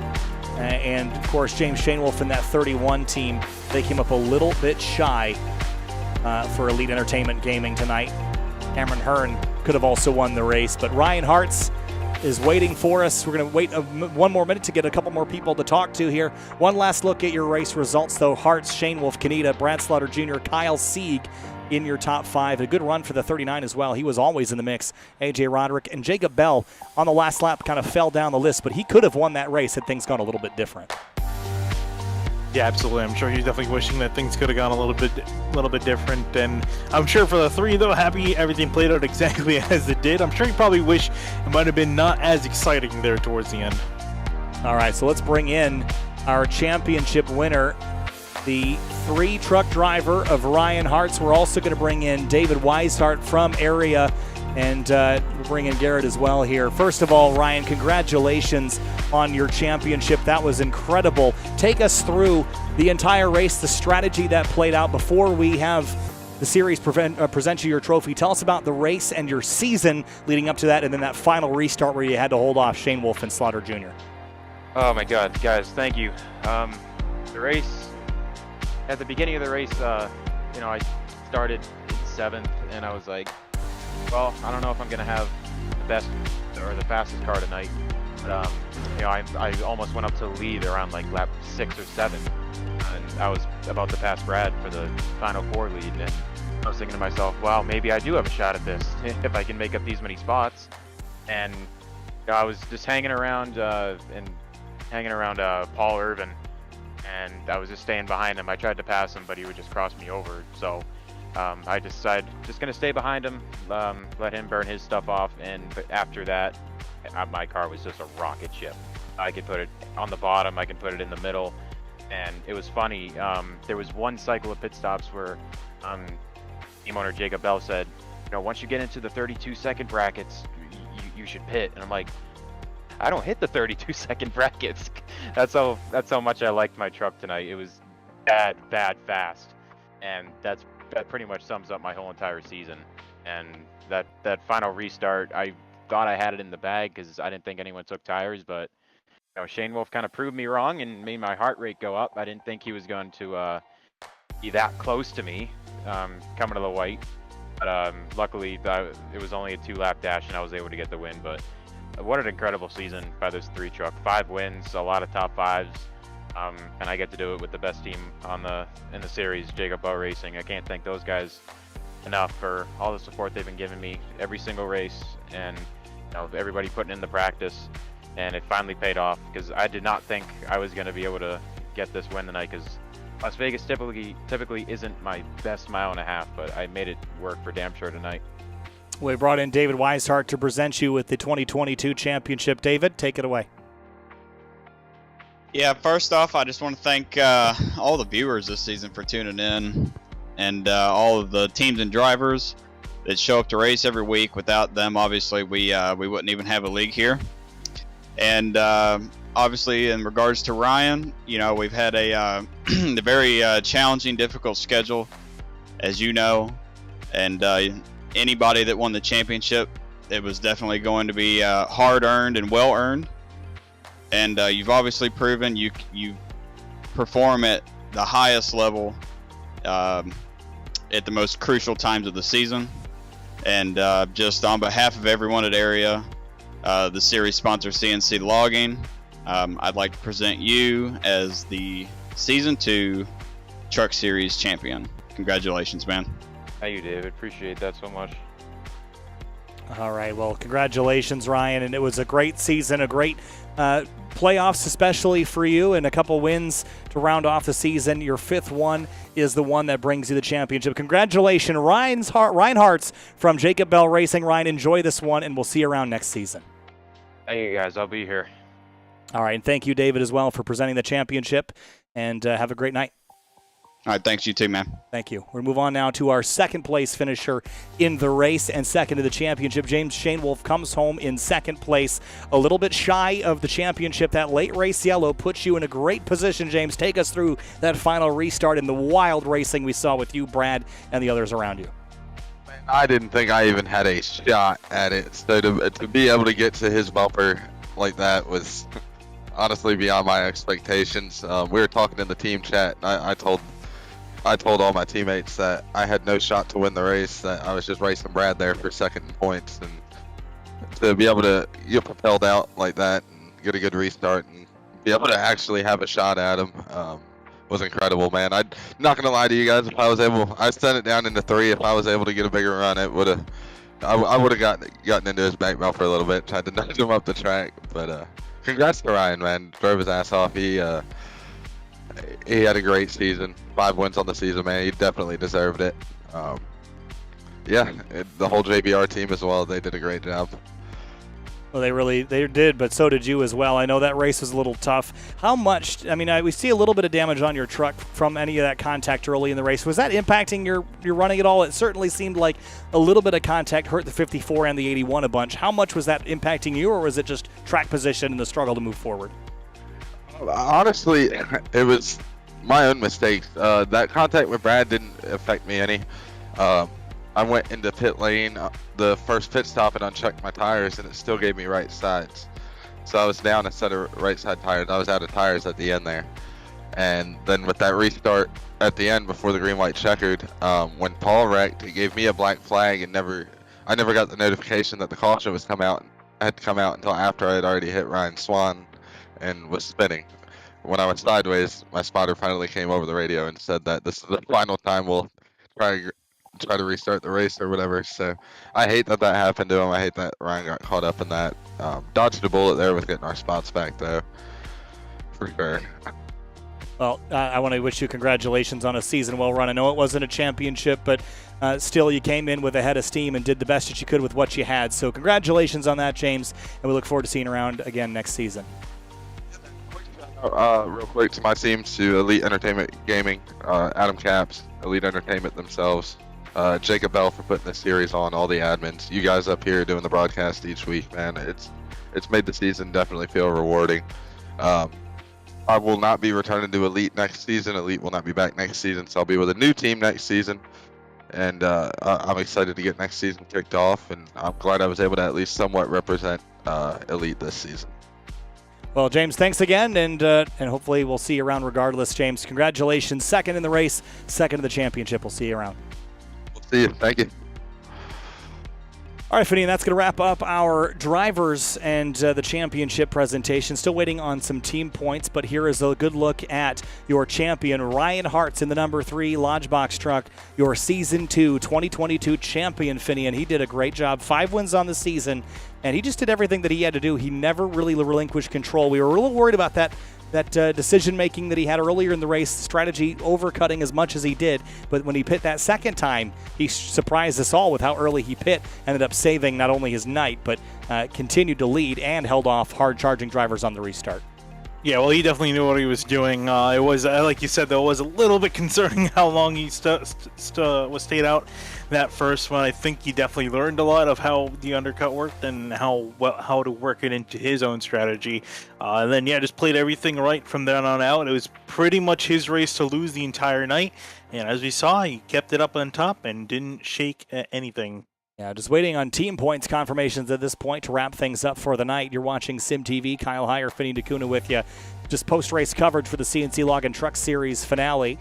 And I think if we don't get an answer soon, we can presume that it was the Elwood Designs cars that ended up winning this thing. I know that the Jacob Bell Racing team was also in a great position, but the 18, the 21, the 56, and the 81 put on a really good show there at the tail end of the race as well. So we'll wait and see if we can get some confirmation on that before we are done for the night.